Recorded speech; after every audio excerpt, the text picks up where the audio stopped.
আসসালামু আলাইকুম সবাইকে। আমি আলমুর শাহরিয়ান।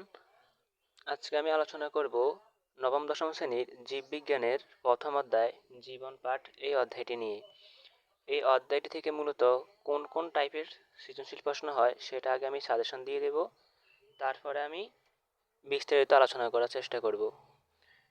এই অধ্যায় থেকে এই অধ্যায়টি খুব ছোট একটা অধ্যায়। এই অধ্যায়টি ভালোভাবে পড়লে একটা সৃজনশীল খুব সুন্দরভাবে অ্যান্সার করা যাবে। এই অধ্যায় থেকে মূলত দুইটা টাইপের সৃজনশীল লক্ষ্য করা যায়। তার মধ্যে প্রথম টাইপটি হলো জীবের শ্রেণীবিন্যাস। জীবের শ্রেণীবিন্যাস, পাঁচটি রাজ্য আছে মূলত জীবের শ্রেণীবিন্যাস: মনারা, প্রোটিস্টা, তারপর প্রাণজাই, প্লান্টি, অ্যানিমেলিয়া, মোট পাঁচটি রাজ্য আছে। তো জীবের শ্রেণীবিন্যাস, পাঁচটি রাজ্য ও উদাহরণ। তারপরে টাইপ টুতে আছে বৈজ্ঞানিক নামকরণ বা দ্বিপদ নামকরণ পদ্ধতি। বৈজ্ঞানিক নামকরণ বা দ্বিপদ নামকরণ পদ্ধতি। তাহলে এই দুইটা টাইপ পড়লেই এই অধ্যায় থেকে সৃজনশীল ইনশাল্লাহ কাভার হয়ে যাবে। আর আদার যে টাইপটা আছে সেটা হলো শ্রেণীবিন্যাসের বিভিন্ন ধাপ, আবার মানুষের শ্রেণীবিন্যাস। তাহলে প্রথম দুইটা টাইপ টাইপ ভালো করে পড়লেই ইনশাল্লাহ সৃজনশীল কাভার হয়ে যাবে। আমি আস্তে আস্তে দুটো টাইপ নিয়ে আলোচনা করব। আজকের ভিডিওতে আমি প্রথম টাইপে সুন্দরভাবে গুছিয়ে পড়িয়ে দেব, যাতে অন্তত এই টাইপটা পারলেই এখান থেকে প্রশ্ন হলে যাতে একটা সৃজনশীল খুব সহজে অ্যান্সার করা যায়। টাইপ ওয়ান আমরা শুরু করি। টাইপ ওয়ানের মধ্যে প্রথমে হচ্ছে শ্রেণীবিন্যাস। শ্রেণীবিন্যাস অনেকভাবে করা হয়েছে। প্রথমে জীবজগৎ শ্রেণীবিন্যাস করা হয়েছে মূলত দুইটি রাজ্যে, একটা হচ্ছে উদ্ভিদ ও প্রাণী, এই দুইভাবে। তারপরে শ্রেণীবিন্যাস করা হয়েছে দুইটি রাজ্যে ভাগ করা হয়েছে: সুপার কিংডম ওয়ান, যাকে বলে প্রোক্যারিওটা, তারপরে সুপার কিংডম টু, যা হচ্ছে ইউক্যারিওটা। তাহলে সুপার কিংডম ওয়ান হচ্ছে প্রোক্যারিওটা, সুপার কিংডম টু হলো ইউক্যারিওটা। তো এই দুইটা রাজ্যকে পরে আবার পাঁচটি রাজ্যে ভাগ করা হয়েছে। এই দুইটা রাজ্যকে পরে এই দুইটি রাজ্যকে বিজ্ঞানী আর এস হুইটেকার পাঁচটি রাজ্যে ভাগ করেছেন।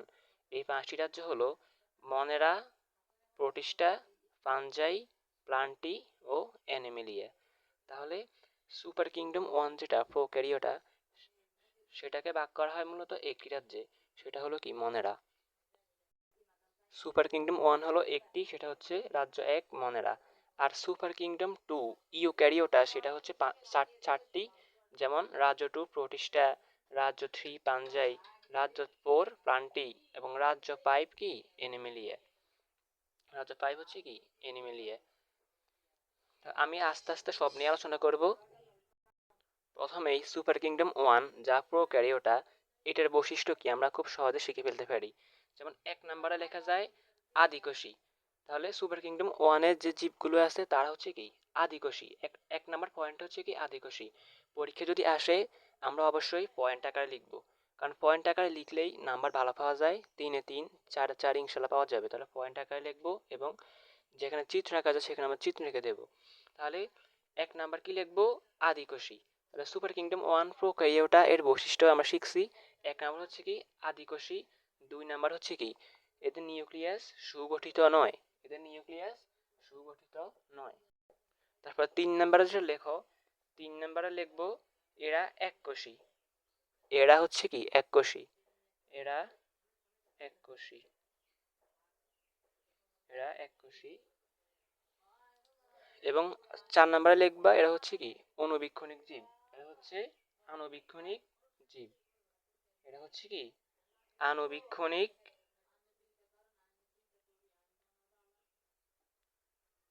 আণুবীক্ষণিক জীব। এই চারটা বৈশিষ্ট্য লিখলেই প্রোক্যারিওটা অর্থাৎ সুপার কিংডম ওয়ানের বৈশিষ্ট্য হয়ে যায়। এরপর আমরা শিখে ফেলবো রাজ্য এক মনেরা। সৃজনশীলে মনে করো উদ্দীপক কেমনভাবে দিবে তোমাকে পরে বুঝতে হবে যে এখানে রাজ্য একের কথা বলা হয়েছে। তখন বলবে যে কি উদ্দীপকের জীবটির বৈশিষ্ট্য লেখো। তখন তুমি সৃজনশীল প্রশ্ন পড়ে বুঝবে যে উদ্দীপকের জীবটি হচ্ছে মনেরা রাজ্যের। তখন তুমি মনেরা রাজ্যের বৈশিষ্ট্য লিখবে।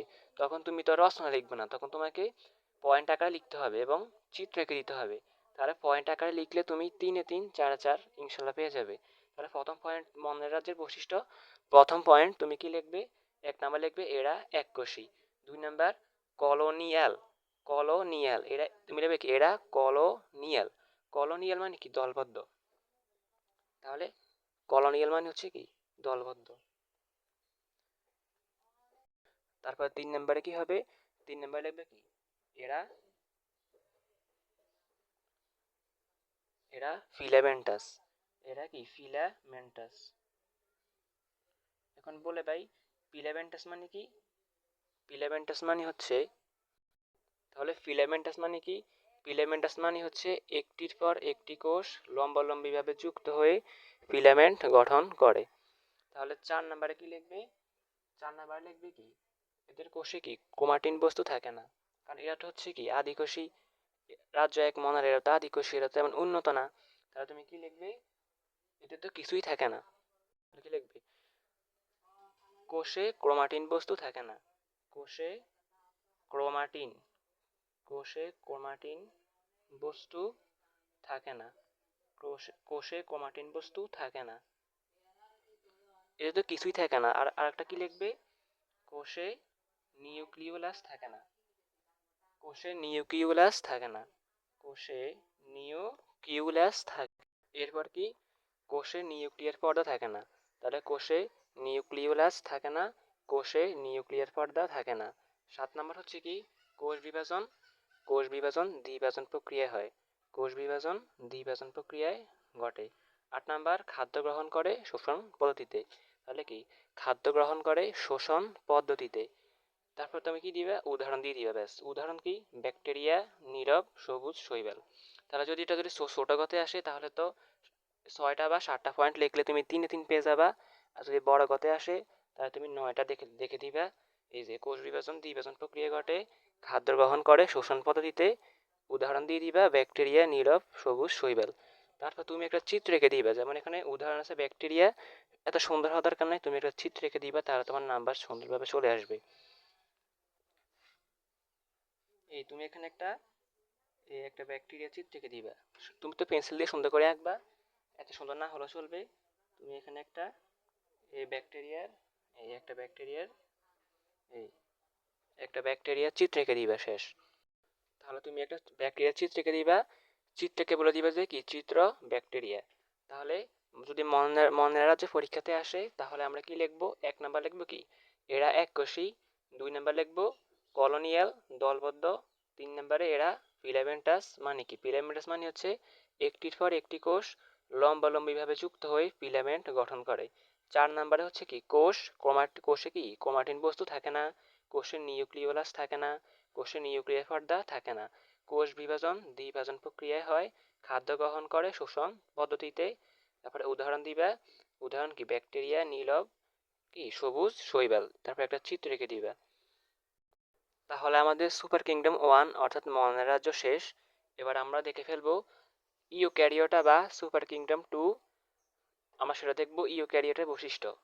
ইউক্যারিওটের বৈশিষ্ট্য কি লিখবো? এরা প্রকৃতকোষী। এরা হচ্ছে কি? প্রকৃতকোষী। 2 নম্বরে কি লিখবো? এদের সুগঠিত নিউক্লিয়াস থাকে। আগেরটি যেটা ছিল প্রোক্যারিওটা সুপার কিংডম 1, সেখানে দেখছিলাম কি নিউক্লিয়াস সুগঠিত নয়, কিন্তু এখানে কি নিউক্লিয়াস সুগঠিত। তাহলে কি? এরা প্রকৃতকোষী এবং এদের নিউক্লিয়াস সুগঠিত। তাহলে কি?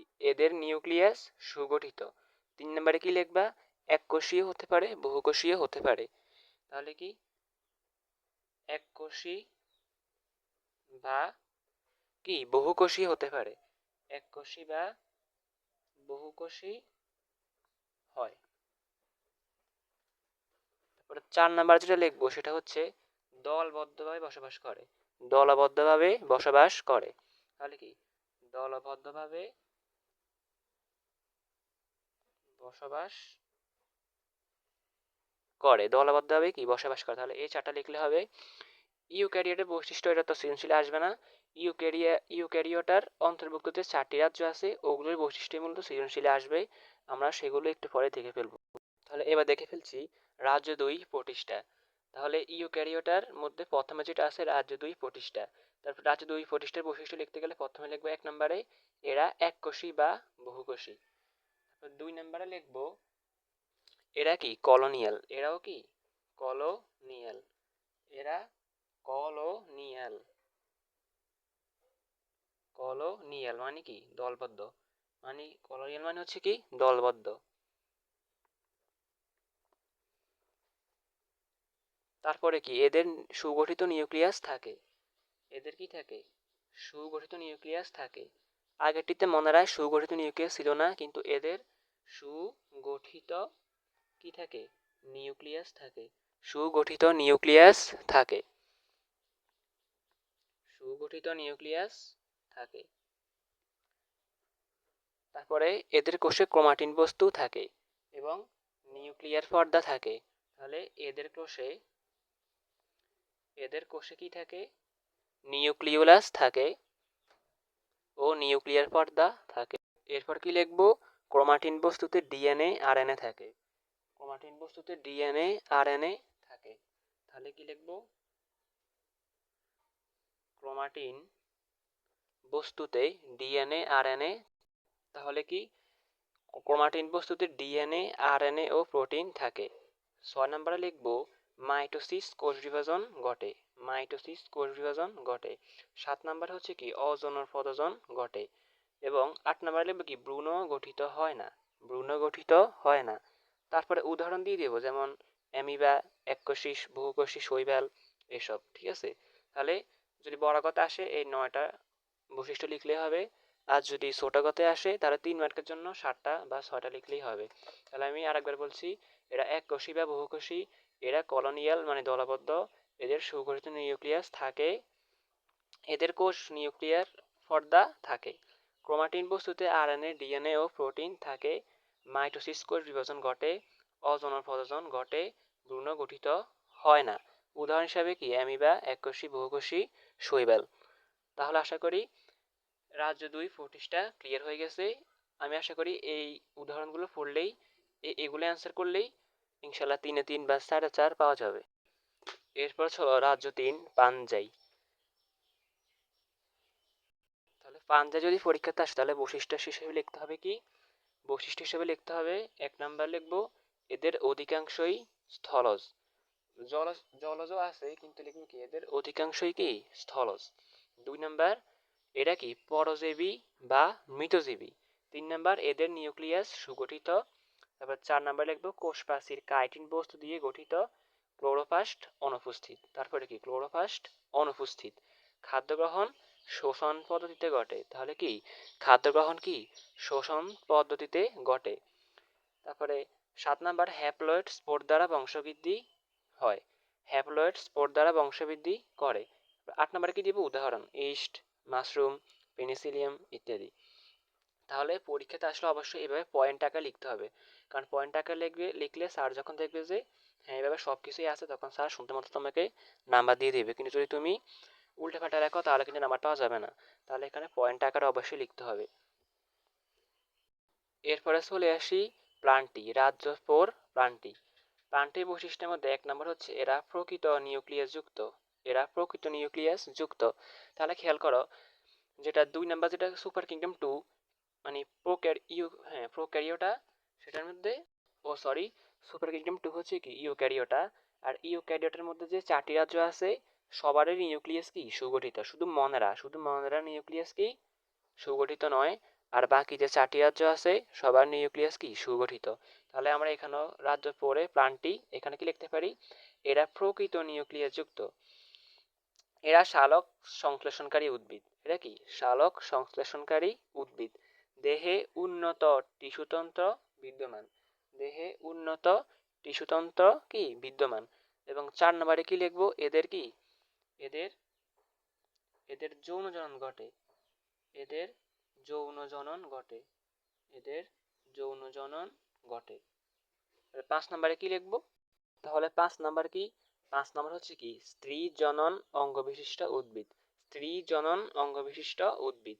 6 নাম্বার কি এরা আর্কিগোনিয়েট, এরা আর্কিগোনিয়েট। 7 নাম্বার কি এরা সপুষ্পক, কারণ যেহেতু এরা উন্নত উদ্ভিদ তাহলে এরা কি সপুষ্পক। এবং 8 নাম্বার কি দেবো উদাহরণ, উদাহরণ তো সব জানো, উন্নত সবুজ উদ্ভিদ মানে উন্নত সকল সবুজ উদ্ভিদ, যেমন আম, জাম, কাঁঠাল যা আছে সব লিখে দিবা।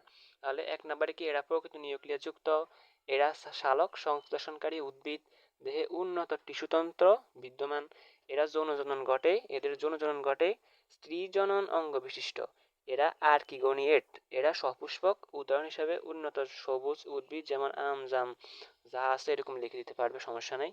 তাহলে এইভাবে 8টা পয়েন্ট লিখলেই ইনশাল্লাহ পূরণ মার্ক এখানে পাওয়া যাবে।